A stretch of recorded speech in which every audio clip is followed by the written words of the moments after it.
Hi guys, welcome to Cherry with me vlog. ಎಲ್ಲರೂ ಹೇಗಿದ್ದೀರಾ? ಎಲ್ಲರೂ ಚೆನ್ನಾಗಿದ್ದೀರಾ ಅಂತ ಅಂದ್ಕೊಂಡು ಇವತ್ತು ನಿಮ್ಮ ಹತ್ರ ಪುಟ್ಟ ವಿಡಿಯೋನ ಶೇರ್ ಮಾಡ್ಕೊಳ್ತಾ ಇದ್ದೀನಿ. ಇವತ್ತಿನ ವಿಡಿಯೋ ಪೂರ್ತಿ ನನ್ನ ಮಗಳ ಬಗ್ಗೆನೇ. ಅವಳು ಯಾವ ರೀತಿ ಮನೆಯಲ್ಲಿ ಓದ್ಕೊಳ್ಳೋದಕ್ಕೆ ಇಂಟ್ರೆಸ್ಟ್ ತೋರಿಸ್ತಾಳ ಇಲ್ವಾ, ನಾವು ಯಾವ ರೀತಿ ಅವಳಿಗೆ ಓದ್ಕೊಳ್ಳೋದಕ್ಕೆ ಪ್ರಿಪೇರ್ ಮಾಡ್ತಾಯಿದ್ದೀವಿ ಏನು ಅನ್ನೋದ್ರ ಬಗ್ಗೆ ಇವತ್ತಿನ ವಿಡಿಯೋ ಇರುತ್ತೆ. ಯಾರು ಕೂಡ ಸ್ಕಿಪ್ ಮಾಡದೆ ಕೊನೆ ತನಕ ವಿಡಿಯೋನ ನೋಡಿ. ಇಷ್ಟ ಆಯಿತು ಅಂತಂದರೆ ಲೈಕ್ ಮಾಡಿ, ಶೇರ್ ಮಾಡಿ, ಕಮೆಂಟ್ ಮಾಡಿ, ಓಕೆನಾ?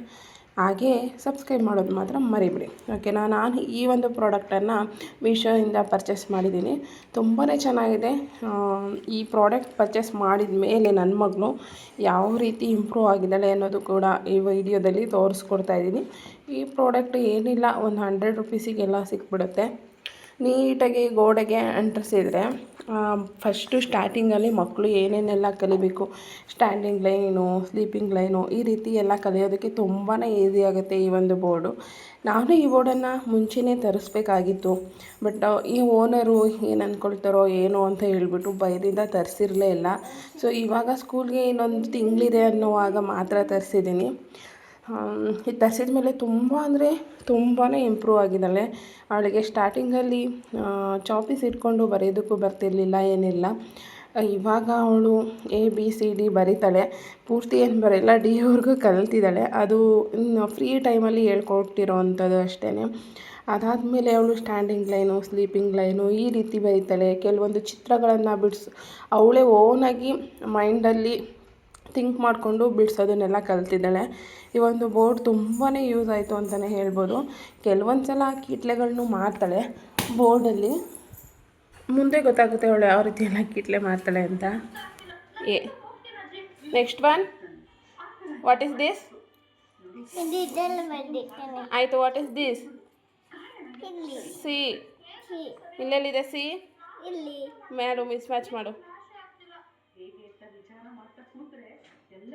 What is this? B. Miss match ಮಾಡು. What is this? A claps, claps ಹಾಕು. ಏ claps, claps, claps. Good girl. EFGH. Okay, first one E. Miss match ಮಾಡು. ಇ ಮಿಸ್ ಮ್ಯಾಚ್ ಮಾಡು. ಎಲ್ಲಿದೆ ಈ ಲೈನಲ್ಲಿ ಎಲ್ಲಿದೆ ಇ? ಮಾಡು, ಮಿಸ್ ಮ್ಯಾಚ್ ಮಾಡು ಈಗ. Good girl. Next one F. Miss match ಮಾಡು. ನೋಡ್ಕೊ ಫಸ್ಟು ಎಲ್ಲಿದೆ ಎಫ್ ಅಂತ ಇಲ್ಲಿ. ಓಕೆ, ಮಾಡು. Good girl. Next one G. Okay okay, ಹೇಳ್ಕೊಂಡು ಮಾಡಬೇಕು. ಜಿ. ಎಚ್. ಎಚ್ ಎಲ್ಲಿದೆ? ಓಕೆ, ಮಿಸ್ ಮ್ಯಾಚ್ ಮಾಡು. Good girl. ಓಕೆ, ನೆಕ್ಸ್ಟ್ ಈಗ ನಂಬರ್ಸ್ ಹೇಳ್ಕೊಡ್ತೀನಿ. ನಂಬರ್ಸ್ನ ಮಿಸ್ ಮ್ಯಾಚ್ ಮಾಡಬೇಕು, ಓಕೆನಾ? Good girl. Okay, tell me.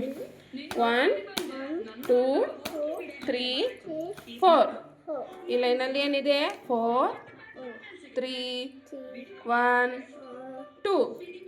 First ಏನು ಮಾಡ್ತೀಯಾ? ಫಸ್ಟಿಂದ ಮಾಡೋದು ಕಲಿ, ನೀಟಾಗಿ ಮಾಡೋದು ಕಲಿ. ನೋಡು, ಹಿಂಗಿಂದ 4 ಮಾಡಿದೆಯಲ್ಲ, ಹಿಂಗೆ ನೀಟಾಗಿ ಮಾಡೋದು ಕಲಿಬೇಕು. ಈಗ 1 ಎಲ್ಲಿದೆ? ಹುಡ್ಕು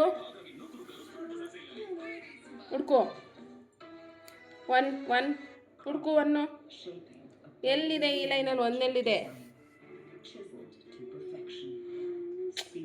ನಾನು ಹೊಡಿತೀನಿ ಈಗ ನಿನಗೆ. ಇದು 2. 1 ಎಲ್ಲಿದೆ? ಅವಳು ಬಾಯ್ ಹೇಳ್ಕೊಡ್ತೀನಿ ಅಂತ ಅಂದಾಗೆಲ್ಲ ಬರೋಲ್ಲ, ತುಂಬಾ ಡೌಗಳನ್ನ ಮಾಡ್ತಾಳೆ ಅವಳು. ಸೊ ಅವಳು ಫ್ರೀ ಇದ್ದಾಗ ಕೆಲವೊಂದು ಸಲ ಒಂದು 5 ನಿಮಿಷ 10 ನಿಮಿಷ ಅಷ್ಟೇ ಹೇಳ್ಕೊಡೋದು. ಕಂಟಿನ್ಯೂಸ್ ಆಗೆಲ್ಲ ನಾನೇನು ಹೇಳ್ಕೊಡೋದಕ್ಕೆ ಹೋಗಲ್ಲ. ಪರವಾಗಿಲ್ಲ, ಅವಳು ನಿಧಾನಕ್ಕೆ ಕಲೀಲಿ. ಕೆಲವೊಂದು ಮಕ್ಕಳು ಏಳೇಜಲ್ಲಿ ಕೆಲವರು ತುಂಬಾ ನಮ್ಮ ಹುಡುಗಿ ಅದು ಕಲ್ತಿದ್ದಾಳೆ ಇದು ಕಲ್ತಿದ್ದಾಳೆ ಅಂತ ಕಂಪೇರ್ ಮಾಡ್ತಿರ್ತಾರೆ. ನಾನು ನನ್ನ ಮಗಳನ್ನ ಯಾರ ಜೊತೆನೂ ಕಂಪೇರ್ ಮಾಡೋದಕ್ಕೆ ಹೋಗಲ್ಲ. ಅವ್ರವ್ರ ಮಕ್ಳ ಹತ್ರ ಒಂದೊಂದು ಥರ ಟ್ಯಾಲೆಂಟ್ ಇದ್ದರೆ ನನ್ನ ಮಗಳ ಹತ್ರನೂ ಒಂದೊಂದು ಥರ ಟ್ಯಾಲೆಂಟ್ ಇದ್ದೇ ಇರುತ್ತೆ. ಅದು ಇವಾಗ ಗೊತ್ತಾಗ್ದಲ್ಲೇ ಇರ್ಬೋದು, ಮುಂದೊಂದು ದಿನ ಗೊತ್ತಾಗೇ ಆಗುತ್ತಲ್ವ. ಸೊ ನಾನು ಅವಳನ್ನ ಯಾವತ್ತೂ ಅಷ್ಟೇ ಯಾರಿಗೂ ಕಂಪೇರ್ ಮಾಡಲ್ಲ. ಅವಳು ಎಷ್ಟು ಹೋಗ್ತಾಳೋ ಅದಷ್ಟು ಹೋಗಲಿ. ಈಗ ಯಾವ ರೀತಿ ಡೌ ಮಾಡ್ತಾಳೆ ಅಂತ, ಏನೇನು ಡೌ ಮಾಡ್ತಾಳೆ ಅಂದರೆ ನಿದ್ದೆ ಬರ್ತೈತೆ, ಹೊಟ್ಟೆ ನೋವು ಬರ್ತೈತೆ ನನಗೆ, ಕೈ ನೋವು ಬರುತ್ತೆ. ಸಿ ಅವ್ವ ಸಿ ಅಲ್ಲ ಕಣೆ, ಇದು ಡಿ ಬರೆಯೋ ಥರ ಬರ್ದಿದೆ. ಸಿ ಯಾವಾಗಲೇ ಕಲಿತೀಯ ಚರಿಷ ನೀನು? ಎಲ್ಲನೂ ನಾಳೆ ನಾಳೆ ಅಂತ ಹೋದ್ರೆ ಯಾವಾಗ ಕಲಿಯೋದು ನೀನು? ಇವತ್ತೇ ಕಲಿಬೇಕು ಎಲ್ಲನೂ ನೀನು. ಡಾಕ್ಟ್ರು ಮಾತ್ರ ಆಯ್ತೀನಿ ಅಂತ ಮಾತ್ರ ಹೇಳ್ತೀಯ, ಸೀನೆ ಬರೆಯೋಕ್ಕೆ ಬರಕಲ್ಲ. ಬರೆದ್ಬಿಟ್ರೆ ಡಾಕ್ಟ್ರು ಮಾಡಿಬಿಡ್ತಾರೆ ನಿನ್ನ. ನನಗೂ ಹೇಳ್ಕೊಟ್ಟು ಸಾಕಾಗೈತೆ. ಸಂಜೆ ನಿಮ್ಮ ಅಪ್ಪನೇ ಬಂದು ಹೇಳ್ಕೊಳ್ಳಿ ಹೋಗು.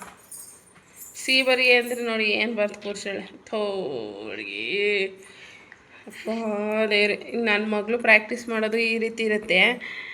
ವೀಡಿಯೋ ಮಾಡ್ತಿದ್ರೆ ಇಲ್ಲಿ ಬಂದು ಇಳಕ್ಕೆ ನೋಡ್ತಾ ಇರ್ತಾಳೆ.